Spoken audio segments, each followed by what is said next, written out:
दोस्तों इस वीडियो में मैं आपको बताने वाला हूं कि कैसे आप 3 मंथ में स्टडी करके 9 पॉइंटर तक आप आराम से पहुंच सकते हो। और ऑल क्लियर अगर आपको होना है तो आपको क्या क्या करना चाहिए, पूरा का पूरा कंप्लीट मैं बहुत ही अच्छे तरीके से सब चीज़ें मैं लेकर आया हूं। मैं यहाँ पे आपको बताने वाला हूं कि आपका स्टडी का क्या शेड्यूल होना चाहिए, हर एक चीज़ मैं यहाँ पे आपको बताने वाला हूँ। तो सबसे पहले आप सभी लोगों को गुरु पूर्णिमा की बहुत बहुत शुभकामनाएं। साथ में मैं ये बता देना चाहता हूँ कि यार जितने भी लोग हैं, जरूरी नहीं कि वो गुरु ही हो, जिनसे हमें कुछ ना कुछ सीखने के लिए मिलता है। आज बहुत सारे लोग बहुत ही अच्छा सोसाइटी के लिए काम कर रहे हैं। इनडायरेक्टली आपने भी कुछ ना कुछ अच्छा किसी के लिए किया होगा, तो आप भी एक गुरु की तरह ही हो। तो आप सभी लोगों को इस दिन की बहुत बहुत शुभकामनाएं। बस ऐसे ही आगे अपनी जर्नी को बढ़ाते रहो, ऐसे ही आगे मेहनत करते रहो और आगे बढ़ते रहो। तो दोस्तों इस बार कुछ ना कुछ आप नया टारगेट लेके चलो। मैंने कुछ दिनों से मैंने बहुत सारे स्टूडेंट से बात की और मुझे ऐसा फील हुआ कि मुझे इस टॉपिक के ऊपर वीडियो बनाना चाहिए। और ये वीडियो ऑल यूनिवर्सिटी के लिए है कि मैं 3 महीने में सर कैसे पढ़ के चीज़ों को मैं अच्छी तरह से अपना फिर से कर लूँ। तो देखो दोस्तों, आपके पास जुलाई है, अगस्त है, सितंबर है, अक्टूबर है, नवंबर है। मोस्ट प्रोबेबली नवंबर या दिसंबर के आसपास, मतलब नवंबर में ही आप समझ के चलो, क्योंकि कॉलेज का सब कुछ चालू हो जाएगा। तो यहाँ पे आपका फाइनल एग्जाम होने वाला है। अब यहाँ पे आपका फाइनल एग्जाम होगा तो इसके पहले यहाँ पे अभी जैसे जो जो यूनिवर्सिटी में इन सेम है, तो इन सेम लगभग यहाँ या तो सितंबर के फर्स्ट वीक में आ जाएगा, यहाँ पे लगभग आने वाला है। तो ये एक आपके पास है कि यहाँ पे हमें इन सेम का प्रिपरेशन कवर करना है। और जैसे अगर समझो जिस यूनिवर्सिटी में यूनिट टेस्ट है तो उनका यहाँ पे यूनिट टेस्ट होने के चांसेस थोड़ा बहुत ऊपर नीचे होगा। और दोस्तों ये सब अगर आपको पहले से ही पता है कि यार मेरा यूनिट टेस्ट यहाँ है, अगर आप अभी तक वो चीज़ों को फील कर रहे हो, यार मैं अगर लास्ट टाइम पे बस पढ़ रहा हूँ तो मुझे जहां तक मार्क्स चाहिए था वहां तक नहीं मिल रहा है, या मैं बहुत ही पढ़ के जा रहा हूँ, मैं उस सब्जेक्ट्स के अंदर डाउन हो जा रहा हूँ, तो ये चीज़ों से आप सीख सकते हो कि उसके पहले जो गैप दिख रहा है वहां से पढ़ना चालू कर दो। अब देखो दोस्तों, यहाँ पे अगर आप देखोगे तो आपके मार्क्स में एक सबसे ज़्यादा रोल है, वो है दोस्तों आपके प्रैक्टिकल्स। आप अटेंड कर रहे हो कि नहीं प्रैक्टिकल्स। आप, मैं हमेशा बोलता हूँ कि प्रैक्टिकल्स अटेंड करो, भले आपको चीज़ें समझ में आए या ना समझ में आए। उसकी वजह से आपके टर्म वर्क्स अलग अलग जो मार्क्स होते हैं दोस्तों, उसी के बेसिस पे दिया जाता है। तो वो चीज़ अगर आप ध्यान दोगे, जब भी अगर टर्म वर्क का मार्क्स कोई भी टीचर देता है तो पहले वो चेक करता है कि आप अटेंडेंस आपका कितना है। तो थोड़ा सा प्रैक्टिकल के वो सब अटेंडेंस आप सही रखोगे तो आपके लिए बहुत अच्छा रहेगा। एंड दोस्तों इसके बाद अब आता है प्रदीप गिरी एकेडमी एप्लीकेशन के ऊपर। हमने मुंबई यूनिवर्सिटी, एसपीपीयू और बाटू, ये तीनों यूनिवर्सिटी के लिए हमने बहुत सारे कोर्सेस लॉन्च कर दिए हैं। और जिसमें मैंने बोला कि district mathematics and district structure and graph theory, वैसे इंजीनियरिंग मैथमेटिक्स 3 ये सब तो चल ही रहा है, साथ में ये। और किसी का अगर कुछ केटी ये सब है तो हमारे इंजीनियरिंग मैथमेटिक्स 2, मैथमेटिक्स 1 सभी कोर्सेस हैं। अगर आप अदर यूनिवर्सिटी से हो तो आपके भी कोर्सेज जल्दी ही आपको एप्लीकेशन पे दिखाई देंगे। बस आपको क्या करना है पता, आपका M3 M2 जो भी आपको कोर्स चाहिए उसका सिलेबस आप नीचे कमेंट सेक्शन में लिख देना, तो जल्दी ही आपको दिखाई देगा। और आज अगर आप कोर्सेज के अगर कोई भी अगर कोर्स आप परचेस करते हो तो आज 200 रुपीज़ का कूपन कोड है, PGA 200 आप यूज कर सकते हो। और कल से ही वो कूपन कोड है, तो बहुत सारे लोगों ने ले लिया, तो आज कुछ लोगों के लिए है, तो आज ले सकते हो अगर आपको लेना रहा, क्योंकि इसके बाद फिर से कूपन कोड नहीं मिलेगा। अब देखो दोस्तों, यहाँ पे सब्जेक्ट्स, सबसे पहले आपको क्या करना चाहिए, अपने सब्जेक्ट्स को 3 लेवल पे डिवाइड करना चाहिए, हार्ड, मॉडरेट एंड इजी। बहुत सारे बच्चे यही नहीं कर पाते। आप 3 सब लेवल पे अपने सब्जेक्ट्स को डिवाइड करो। अब देखो दोस्तों, हार्ड में किसको रखो पता है, न्यूमेरिकल को। न्यूमेरिकल सब्जेक्ट्स बहुत सारे बहुत बार बोलते हैं यार ये तो बहुत ईजी है, पर न्यूमेरिकल्स को हार्ड में ही रखो। मॉडरेट में जहां पे थियरी है और 10 to 20% न्यूमेरिकल्स है। एंड इजी में दोस्तों थियरी वाले को रखो। देखो थियरी वाले में अगर लास्ट के 1 वीक 2 वीक में अगर आप पढ़ लेते हो तो भी एग्जाम निकाल दोगे।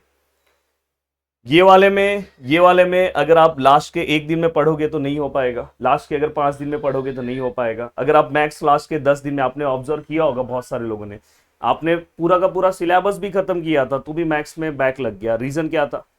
रीजन ये था कि आपने प्रैक्टिस नहीं किया था। मुझे बहुत अच्छा लगा कि बहुत सारे बच्चे अपनी गलतियों को एक्सेप्ट कर रहे हैं। मैंने जब बात किया तो बहुत सारे बच्चे बोले कि सर मैंने तो पूरा लेक्चर ही नहीं अटेंड किया था, 2 ही लेक्चर मैंने देखा था। तो फिर ये एक सबसे बड़ा मिस्टेक है। अदरवाइज आप ऐसे भी बहुत सारे एग्जाम्पल्स हैं, मैं जल्दी ही वीडियोस बनाने वाला हूँ जिनके गोल्डन क्रिटिकल, जिसको 2 टर्म बोला जाता है, गोल्डन और क्रिटिकल। बहुत सारे यूनिवर्सिटी में क्रिटिकल बोलते हैं, कहीं कहीं पे गोल्डन बोलते हैं। गोल्डन केटी और क्रिटिकल केटी था, मतलब वो 3rd ईयर में स्टूडेंट जाने वाला था और उसका 1st ईयर का सब्जेक्ट अटका पड़ा था, और 3rd ईयर में उसकी एंट्री तभी हो सकती थी जब 1st ईयर क्लियर करता। तो ऐसे बहुत सारे स्टूडेंट ने इस बार अपने प्रदीप गिरी एकेडमी के एप्लीकेशन के कोर्सेज को लेकर एग्जाम निकाला है। मैं जल्दी उनका लिस्ट रिलीज करने वाला हूँ। मुझे बहुत अच्छा लग रहा है, तो इससे आप मोटिवेट होकर आप भी काम करो। पर आप कोशिश करो, अगर आप इवन सेकेंड ईयर में हो तो कोशिश करो कि फर्स्ट ईयर के सभी सब्जेक्ट्स को इसी सेम में हटा दो। क्रिटिकल में मत लेकर जाओ, गोल्डन के लिए मत जाओ, नहीं तो बहुत तकलीफ होगा। देन दोस्तों इसके बाद न्यूमेरिकल जो सब्जेक्ट्स है, ये सब्जेक्ट्स क्या मांग करता है, ये सब्जेक्ट्स ये मांग करता है कि आप इसके सिलेबस को कम से कम 15 दिन पहले ही खत्म कर लो। जिसके अंदर आप समझ सकते हो मैथमेटिक्स वाला सब्जेक्ट है, अगर मैथमेटिक्स सब्जेक्ट अगर कोई 2 दिन पहले पढ़ना चालू करे तो नहीं हो पाएगा दोस्तों। कम से कम 10-15 दिन पहले सिलेबस खत्म कर दो। प्रैक्टिस, ये सबसे ज्यादा इंपॉर्टेंट पॉइंट है दोस्तों। एग्जाम पॉइंट ऑफ व्यू से आपको प्रैक्टिस करना है। अगर आप कुछ भी प्रैक्टिस कर रहे हो तो नहीं चलेगा। इसलिए मैंने बोला कि अगर आप यूट्यूब के मेरे वीडियोस भी देख रहे हो तो मोस्ट ऑफ दी मेरे वीडियोस ऑल यूनिवर्सिटी के हिसाब से, तो आपके यूनिवर्सिटी में क्या है उसके अकॉर्डिंग आप पढ़ो। इसलिए मैं बोलता हूँ कि कोर्सेस रहने से आपको एक बेनिफिट है कि आपके यूनिवर्सिटी वाइज पढ़ते हो आप, तो ये चीज ध्यान रखना। नेक्स्ट दोस्तों, फॉर्मूले का लिस्ट बना लो। फॉर्मूले में बहुत बार गड़बड़ होता है। जैसे अगर समझो किसी को लैपलास है तो लैपलास में एक बार देख लो भाई कहाँ पे प्लस है, कहाँ माइनस है, कहाँ फोरियर है, किसी का इंटीग्रेशन है, किसी का ये है, किसी का डिस्क्रीट है। बहुत सारे लोग डिस्क्रीट बोल रहे हैं यार बहुत ईजी है कर लूंगा, पर अभी जब वो लास्ट में फिर 15-20 दिन में एकदम ये हो जाएंगे भाई कैसे होगा कैसे होगा। पहले आप सब्जेक्ट को समझो फिर प्रैक्टिस करने बैठो। ऐसे ही आप इजी बोल दो, डायरेक्ट हार्ड बोल दो तो नहीं चलेगा। आप पढ़ोगे तो सब इजी हो जाएगा। एंड दोस्तों इसके बाद नेक्स्ट पॉइंट है कि आपको डेली कम से कम, मेरा एक टारगेट है, अगर आप इस टारगेट को प्रॉमिस करो कि सर मैं इस टारगेट को पूरा करूंगा, 2 आवर्स रेगुलर आप क्या करो दोस्तों, स्टडी करना। एक रूटीन बना लो कि मेरे को 2 घंटे रेगुलर पढ़ना है। मंडे टू फ्राइडे 10 घंटे का आपका स्टडी हो गया, और 10 घंटे का हो गया तो मतलब आप समझ के चलो 2 यूनिट आप कोई से भी का 2 से 3 यूनिट आप यहाँ पे कवर कर लोगे इतने दिन में आराम से। अब दोस्तों यहाँ पे अगर इतने दिन में आप आराम से कर ले रहे हो तो मतलब 1 मंथ में अगर आपको 4 वीक मिल रहा है तो आप आराम से समझ के चलो कि आप 2-2 यूनिट कवर कर रहे हो तो 8 यूनिट तो आपका सीधा सीधा कवर हो जा रहा है, और ये बहुत अच्छा है टारगेट। देन इसके बाद हॉलीडे के दिन, जैसे अगर सैटरडे बहुत सारे कॉलेजेस चालू रहते हैं पर बहुत सारे कॉलेजेस बंद है, तो जिन बंद है उनके पास 6 घंटे का उस दिन वो अच्छा खासा टाइम दे सकते हैं। जिनके कॉलेजेस हाफ डे है तो आप सुबह का आने के बाद आप 3-4 घंटे का टाइम दे दो, दूसरे दिन उसको यहाँ पे बैलेंस कर लो। ऐसे आप कर सकते हो। और बहुत सारे कॉलेजेस बंद होते हैं तो आप यहाँ पे बहुत ही अच्छे से मेहनत करके कम से कम 12 घंटे की स्टडी कवर कर सकते हो सैटरडे एंड संडे में। तो टोटल आपके पास कितना स्टडी हो रहा है, 22 आवर्स। मतलब 1 वीक 22 आवर्स आप स्टडी कर रहे हो तो 1 वीक में आप आराम से कुछ नहीं तो 3 से 4 यूनिट्स मॉड्यूल अपना रेडी कर सकते हो, और ये आपके लिए बहुत अच्छा रहेगा और इससे आप आगे की ओर बहुत अच्छे से बढ़ सकते हो। तो दोस्तों ये अगर आप टाइम टेबल फॉलो करो और जो आप प्रैक्टिस कर रहे हो, बस ये चीज का ध्यान रखो कि आपके एग्जाम के पॉइंट से ही आप पढ़ रहे हो कि नहीं पढ़ रहे हो।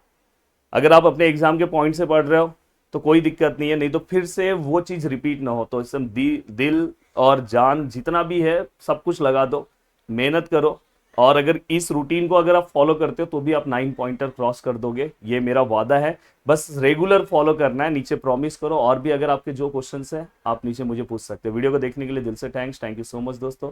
मिलते हैं नेक्स्ट वीडियो में। बाय बाय, टेक केयर, जय हिंद दोस्तों।